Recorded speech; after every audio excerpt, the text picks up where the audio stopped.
ನನ್ ಬಾಡಿ ಒಳಗೆ ಒಂದು ಆರ್ಗನ್ನೇ ಕೆಲಸ ಮಾಡೋದು. ಆ ರೀಸನ್ಲೇ ನನ್ ಕಣ್ಣು ಕ್ಯಾಟ್ರಾಕ್ಟ್ ಆಗಿ ಒಂದ್ ಕಣ್ಣಿಂದ ಆಪರೇಷನ್ ಆಗಿತ್ತು. ಫುಡ್ಡಿಗೆ ಅರೇಂಜ್ ಮಾಡಿದ್ರೆ ಟ್ಯಾಬ್ಲೆಟ್ಸ್ ತಗೊಳಕ್ ಆಗುದಿಲ್ಲ. ಟ್ಯಾಬ್ಲೆಟ್ಸ್ ಅರೇಂಜ್ ಮಾಡಿದ್ರೆ ಅದ್ ಹಿಂಗೆ. ನನ್ ಮಗ 13 ವರ್ಷಕ್ಕಿದಾಳ್ರಿ, ಅಕ್ಕಿನೂ ಅಬ್ನಾರ್ಮಲ್ ಅದಾಳ್ರಿ. ನಂಗೆ ಪ್ರಾಬ್ಲಮ್ ಆಗಿತ್ತಲ್ರಿ, ಅದ್ರದ್ದು ಆಂಟಿಡೋಸ್ಲಿ ಆಯ್ತು ಅಥವಾ ಅದು ವ್ಯಾಕ್ಯೂಮ್ ಡೆಲಿವರಿ ಆಗಿತ್ರಿ. ನನ್ 95% ಅಕ್ಕಿ ನನ್ ಮ್ಯಾಗ ಡಿಪೆಂಡ್.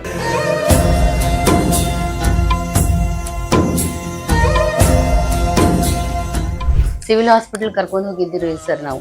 ಚೀಟಿ ಮಾಡ್ಸಿನ್ರಿ ನಾನು. ಅವ್ರು ಅಡ್ಮಿಟು ಮಾಡ್ಕೊಳ್ಳಿಲ್ಲ.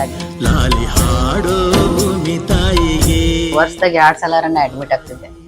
ಅಡ್ಮಿಟ್ ಆದ್ರ ಅಂದ್ರೆ 25-30 ಸಾವಿರ ರೂಪಾಯಿ ಖರ್ಚಾಗ್ತಿದ್ರಿ. 8 ದಿನ ನಮ್ಗೆ ಉಪವಾಸ ಇಡ್ತಿದ್ರಿ. ನಾನು 10 ರೂಪಾಯಿದ ಅನ್ನ ಸಾರು ಉಣ್ಬೇಕಂದ್ರು 20 ರೂಪಾಯಿ ಗುಳಿಗೆ ತಗೊಳಕ್. ನಮ್ಮ ಮನೆಯವ್ರು ಯಾವ್ದು ಗೌರ್ಮೆಂಟ್ ಜಾಬ್ ಮಾಡ್ತಿದ್ದಿಲ್ಲ, ಆಟೋ ಕನ್ಸಲ್ಟೆನ್ಸಿ ಮಾಡ್ತಿದ್ರು. ಅವ್ರು ಹಿಂಗ್ ಬಿದ್ರೆ ಅವ್ರದ್ದೆಲ್ಲ ಬಿಸ್ನೆಸ್ ಸ್ಟಾಪ್, ಅವ್ರದ್ದು ಸೋರ್ಸ್ ಆಫ್ ಇನ್ಕಮ್ ಸ್ಟಾಪ್.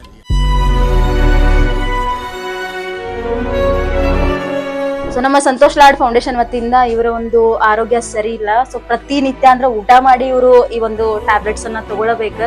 ಅದಕ್ಕೋಸ್ಕರ ಅಂತ ಹೇಳಿ ನಮ್ ದಾದಾ ಅವರು ಇವರ ಕಷ್ಟಕ್ಕೆ ಅರಿತು ಫೌಂಡೇಶನ್ ವತಿಯಿಂದ ಸುಮಾರು 6 ತಿಂಗಳಿಗೆ ಆಗುವಷ್ಟು ಟ್ಯಾಬ್ಲೆಟ್ಸ್ ಅನ್ನ ನಮಗ ಕೊಟ್ಟು ಕಳ್ಸ್ಯಾರ. ಸೊ ಇದನ್ನ ನಾನು ಅವ್ರ ಕೈಗೆ ಒಪ್ಸಾಕತ್ತೀನಿ. ಈ ಟ್ಯಾಬ್ಲೆಟ್ಸ್ ತಗೋರಿ, ಸರಿಯಾಗಿ ಊಟ ಮಾಡ್ರಿ, 3 ಹೊತ್ತು ತಗೋರಿ. ಮತ್ತೇನ್ರ ಇದ್ರೆ ನಿಮ್ಗೆ ಸರ್ ಹೆಲ್ಪ್ ಮಾಡ್ತಾರ. ಫೌಂಡೇಶನ್ ನಿಮ್ ಜೊತೆಗೆ ಇರ್ತೈತ್ರಿ. ಅವರು ನಮ್ಮ ಕರ್ನಾಟಕಕ್ಕೆ ಅವ್ರ ರಾಜ ಅಲ್ರಿ, ನಾವ್ ಅವ್ರ ಪ್ರಜೆ.